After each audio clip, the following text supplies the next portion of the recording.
10वां अवतार और आवेगा निकलंक नाम तय कलयुग के एंड में, कलयुग के अंत में। और उस समय ये कृतघ्नी प्राणी हो जाएंगे, सभी भक्ति से दूर होंगे, व्यभिचारी, मांसाहारी और जालिम जुल्म बेहया, कोई शर्म नहीं रहेगी, कोई लाज नहीं रहेगी, सरेआम दुष्कर्म करा करेंगे, बिल खोद करा करेंगे, कच्चा आहार करा करेंगे। एंड ऑफ द कलयुग में जमीन उपजाऊ नहीं रहेगी, 4.5 फुट तक जमीन का उपजाऊ अंश खत्म हो जाएगा। यानी 3 हाथ, लगभग 4.5 फुट तक उपजाऊ अंश जमीन का समाप्त हो जाएगा। कोई भी फलदार वृक्ष नहीं उगेंगे, ना कोई फसल होया करेगी और वर्षा नहीं होया करेगी। प्रदूषण इतना हो जाएगा कि वर्षा ऐसे होगी जैसे ओस गिरा करे, और सभी प्राणी कच्चा ही गोश्त मांस खाया करेंगे। उस समय लास्ट ऑफ द कलयुग, एंड ऑफ द कलयुग में, कलयुग के अंत में 20 वर्ष की आयु मनुष्य की रह जाएगी, मानव की। और उसमें से 5 खंड बताए हैं सूक्ष्म वेद में, यानी 15 वर्ष की आयु में जन्म भी हो लेगा, जवान भी हो लेगा और गर्भारी भी हो लेगा और मृत्यु को भी प्राप्त हो लेगा। 5 वर्ष की लड़की को संतान होनी प्रारंभ हो जाया करेगी और सभी प्राणी बहुत ठगने से हो जाएंगे, 1.5-2 फुट के आसपास इनका कद रह जाओ। उस समय ये कृतघ्नी प्राणी इतने हो जाएंगे, बहुत घने। उस समय कुछ एक पुण्यात्मा रहेंगी जो तब भी भगवान से डरने वाली होंगी। वो होंगे ऐसे ही मांसाहारी भी होंगे, लेकिन जगह भगवान की अवश्य होगी। वो कौन होंगे? जो अब इस कलयुग में, अब ये भगवान का मार्ग हजारों वर्षों तक चलेगा। जो पुण्यात्मा इस मार्ग पर लगेंगी, भक्ति करेंगी और आजीवन मर्यादा में रहे, वो तो सतलोक चले जाएंगे। और जो जिनके पैर फिसल गए, नहीं पार हो पाए, वो फिर ऐसे इस कलयुग में मनुष्य के जन्म प्राप्त करते रहेंगे। इतने दयालु हैं ये परमात्मा। लेकिन मनुष्य जीवन में कौन सा ये प्राणी सुखी होगा? तो उस समय क्या होगा कि निकलंक नाम का एक अवतार आवेगा। वो कौन होगा? राजा हरिश्चंद्र की आत्मा होगी। राजा हरिश्चंद्र जी जो सतयुग में एक महान आत्मा सुप्रसिद्ध हुए, ऐसे दानवीर थे, ऐसे धर्मात्मा थे, ऐसे सत्यवादी थे कि उन्होंने अपने वचन के ऊपर राज त्याग दिया था।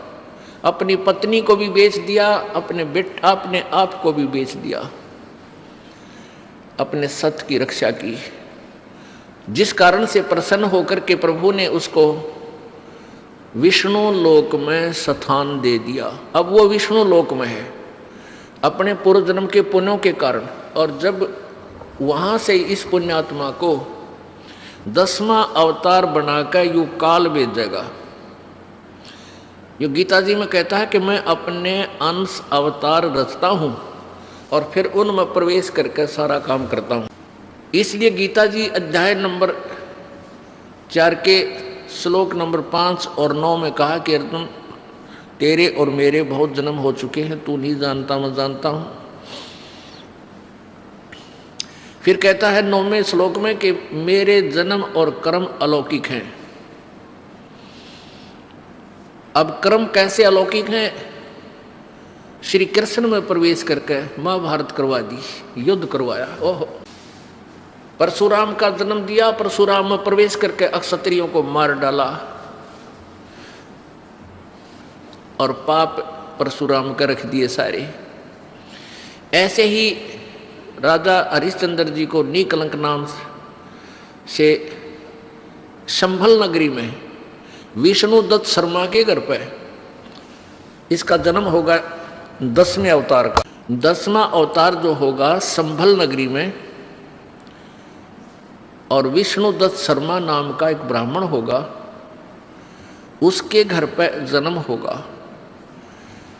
और वो विशेष अलग से ही वैरायटी का बालक होगा, उसका उन अन्य से तगड़ा शरीर होगा, क्योंकि वो स्पेशल भेज रखा होता है तो, और उसकी लंबी तलवार होगी।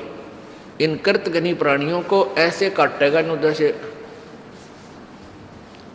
या करेन गेहूं काटा करे, ऐसे काटेगा न बुरी तरह इनको खत्म करेगा। फिर क्या होगा, उन प्राणियों को बख्शा जाएगा जो उस समय भी भगवान से डरने वाले होंगे। इतना प्रदूषण उस समय क्या होगा, फिर परमात्मा अपनी मेहर से, पुण्यात्मा एक तो परमात्मा ने विधान बना के छोड़ दिया, तो विधान जो भगवान ने बनाया है उसके ऊपर ये साइंटिस्ट अपना अनुभव करके थोड़ी रिसर्च कर लेते हैं और फिर वो भगवान को रिजेक्ट करना प्रारंभ कर देते हैं। ये इनकी महाभूल है। अब पीछे कई वर्षों से रट्टा लगा रखा था कि प्रदूषण इतना बढ़ गया, ग्लेशियन खत्म होगी, बर्फ नहीं पड़ेगी। अरे कई इतनी बर्फ गिर दी बिना गिनती की, वो न्यो का न्यो प्रदूषण है, न्यो का न्यो सारा सौदा है, डूंडा उठा दिया। तो भगवान की अपनी विटो पावर न्यारी है। तो क्या होगा, कलयुग के एंड में इन सभी को नाश करेगा, ऐसी दुष्ट आत्माओं को काटा जाएगा, खत्म करेगा। उसके बाद जो पुण्य उस समय थोड़ी बहुत आस्था भगवान की जिनमें होगी वो शेष बचेंगे। फिर बहुत जबरदस्त वर्षा होगी, और वो पहले वर्षा प्रारंभ होगी बहुत ज्यादा, वो व्यक्ति वहां से खिसक जाएंगे, मैदानी स्थान छोड़कर पहाड़ों पर चले जाएंगे। बहुत सैकड़ों फुट पानी पूरी पृथ्वी पर हो जाएगा, और फिर बहुत समय तक ये पानी धीरे धीरे ये जल सूखना शुरू होगा, और जो जमीन का अनउपजाऊ अंश था वो जल के कारण ऊपर आ जाएगा, और फिर धीरे धीरे वो सूखेगा, सारा पानी जल सूख के फिर उसमें जंगल हो जाएगा, पूरी पृथ्वी पर वन हो जाएगा, पेड़ पौधे बहुत ज़्यादा उग जाएंगे, और फिर पर्यावरण का परिवर्तन फिर होगा। वन जो है ऑक्सीजन छोड़ते हैं पेड़, और कार्बन डाइऑक्साइड वायु से लेकर के पुनः पूरे वायुमंडल को शुद्ध कर देंगे। फिर उन शेष बचे हुए प्राणियों के घर पर जो बालक होंगे वो उल्टे होंगे। उल्टे कैसे, माता पिता तो 2.5 फुट के, और बेटा बेटी हो जाएंगे 4-4, 5-5 फुट के, फिर धीरे धीरे बढ़ना शुरू होगा। तो सतयुग में सैकड़ों फुट हाइट के इंसान हो जाते हैं, सैकड़ों फुट, और लाखों वर्ष की आयु हो जाती, क्योंकि शुद्ध वायु, शुद्ध वातावरण, बीमारी होती नहीं उस समय सतयुग में, बहुत कम। अब हम इस विषय को यहीं क्लोज करते हैं। हमारा प्रसंग चल रहा है कि मुल्ला माया मग में बैठी हंसा चुन चुन खाई, यो ज्योत स्वरूपी कहे निरंजन मैं ही करता बाई। एक न करता दो न करता नो ठहराए बाई, 10वां भी धुंधर में मिल जा सत्य कबीर दुहाई। अब वो 10वां अवतार पुण्यात्मा राजा हरिश्चंद्र जी निकलंक नाम से प्रकट हुए, जन्म लेंगे माँ से, और फिर वो इतने पाप के भागी हो जाएंगे, अरबों खरबों प्राणियों को मार के जी मनुष्यों को वो उसके बैड अकाउंट में लिख देगा काल, और फिर उसको इन पापों के कारण नरक में ठोका जाएगा। ये काल ऐसे धोखा देता है सबको। ये चतुर्भुजी भगवान कहावें, हर हट डोर बंदे सब आवें। ये कोटिक करता फिरता देखा, हर हट डोर कहूँ सुन लेखा। ये करोड़ों करता जो बने फिरे थे, कहते हमने 84 लाख योनियों में भटकते देखे। ब्रह्मा विष्णु महेश ये वो पुण्यात्मा है जो कभी परमेश्वर कबीर जी की शरण में रहे हैं, और ये पार नहीं हो सके, ये काल का हाथ लाग गए, और काल भगवान ने इनको अपने पुत्रों के रूप में जन्म देकर इन यहाँ का इंचार्ज बना दिया है। पुण्य इन्हीं का है, इनसे एक्स्ट्रा फिर तप करवाता है, इनमें बैटरी चार्ज कर लेता है। और फिर इनसे अपना उल्लू सीधा करता है। फिर ये ब्रह्मा मर जाएगा, 7 ब्रह्मा की, फिर नया ब्रह्मा जन्म करके उत्पन्न करके ये रख देगा काल। 7 ब्रह्मा की मृत्यु के बाद एक विष्णु जी की मृत्यु होगी, और 7 विष्णु की मृत्यु के उपरांत एक शिव की मृत्यु होगी। और जो अब वर्तमान में ब्रह्मा विष्णु महेश चल रहे हैं, ये 84 लाख योनियों में चले जाएंगे, साधारण प्राणी बन जाएंगे, और नई पुण्यात्माओं को इसी पद पर विराजमान कर देगा। इसलिए एक सूक्ष्म वेद में कहा कि कोटिक करता हमने फिरता देखा, हर हट डोर कहूँ सुन लेखा। हर हट डोर कहते चतुर्भुजी भगवान कहावे, ये हर हट डोर बंधे सब आवे। ये अरहट का कुआ लोई, यागड़ बंधा है सब कोई, कीड़ी कुंजर और अवतारा, हर हट डोर बंधे कई बारा, कई बारा। हर हट डोर किसे कहते हैं? पहले पुराने समय में सिंचाई का साधन, किसानों के पास एक कुआं होता था, कच्चा कुआं खोदते थे, बहुत गहरा होता था। उस कुएं के ऊपर एक पक्का स्ट्रक्चर बनाते थे दूरी से, और उसके बीच में एक पुली लगाते थे, एक पुली, और उसके ऊपर एक चैन डाल देते थे जो नीचे जल तक जाती थी। उस चैन की चौड़ाई लगभग 1 फुट होती थी।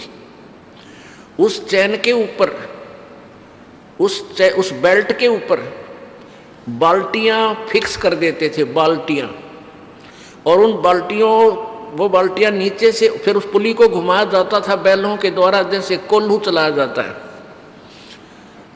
वो बाल्टी नीचे से पानी भरकर आती थी, ऊपर खाली हो जाती थी, वो जल खेतों में चला जाता था।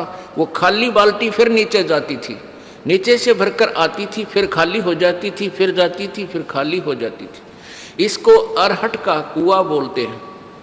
आपको उसका एक चित्र दिखाते हैं, क्योंकि वर्तमान के बच्चों ने अरहट नहीं देखे, हमने देखे।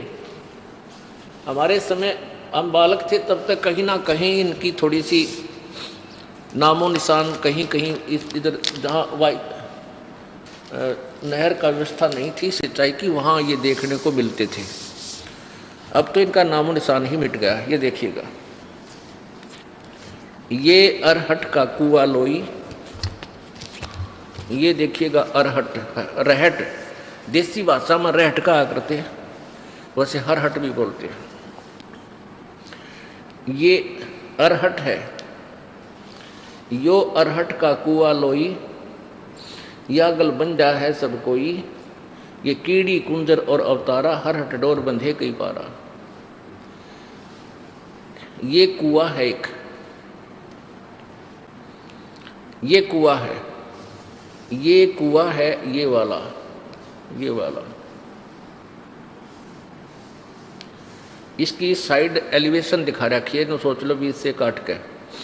और ये है एक पुली, ये व्हील सा होता था, इसके ऊपर ये चैन लटक रही है, ये वाली,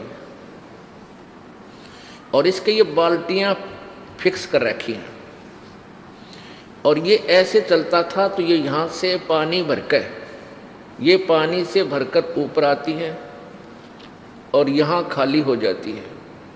यहाँ से ये जल खेतों में चला जाता है, और ये फिर ऐसे आ जाती हैं, फिर यहाँ से भरकर फिर आती हैं, फिर खाली हो जाती हैं, फिर आती हैं, फिर खाली हो जाती है। ये चक्कर चलता रहता है। ये जन्म मृत्यु का चक्कर बता रहे हैं परमात्मा कि ये अरहट का कुआं लोई, या गल बंधा है सब कोई। कीड़ी यानी चींटी, और कुंजर माने हाथी। कीड़ी कुंजर, और ये अवतारा, ये ब्रह्मा विष्णु महेश जैसे, और इनके आगे अंश अवतार राम कृष्ण जैसे। कीड़ी कुंजर और अवतारा, हर हट डोर बंधे कई बारा, कई बार मर लिए जन्म लिए ये थारे भगवान। ये चतुर्भुजी भगवान कहावे, हर हट डोर बंधे सब आवे। ये कोटिक करता फिरता देखा, हर हट डोर कहूँ सुन लेखा। अब यह फिर समस्या आ जाती है कि ब्रह्मा विष्णु महेश भी मरते हैं। ओहो पुण्यात्माओं,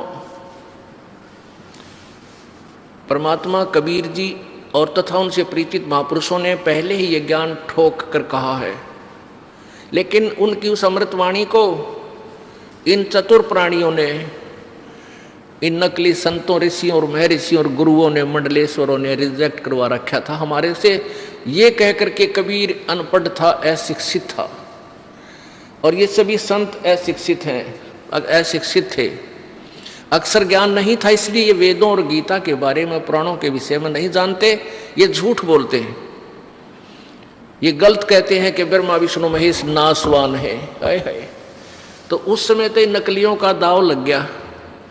अब मानव समाज शिक्षित है, वही सदग्रंथ जिनके विषय में परमेश्वर पहले बताया करते थे आज हमारे पास उपलब्ध है, और वो इन्हीं नकलियों द्वारा अनुवादित भी हैं। चलो संस्कृत में होते शायद हमारे ना भी सूतमा हो, ये आप अनुवाद भी करिए, और फिर भी इनकी बुद्धि ने काम ना किया। कहते हैं सतगुरु बिन काहु न पाया ज्ञाना, जो थोथा बुझ छड़े किसाना, गुरु बिन वेद पढ़े दो प्राणी, और समझे न सार रहे अज्ञानी। ये सारे अज्ञानी थे जिन्होंने आज तक हमें ये नहीं बताया कि ब्रह्मा विष्णु महेश नासवान है, इनका जन्म मृत्यु होता है, इनके माता पिता भी हैं। तो ये सारे मंडलेश्वर अज्ञानी थे, यानी पुराण ज्ञानहीन भी थे, वे वेद ज्ञानहीन भी थे, गीता जी ज्ञान भी वो नहीं जानते थे, गीता जी को भी नहीं समझ सके। वो अज्ञानी हमें मूर्ख बना गए। अपने आत्मा इस दास को इन सदग्रंथों की, वेदों की, पुराणों की, गीता जी की कोई आवश्यकता नहीं थी।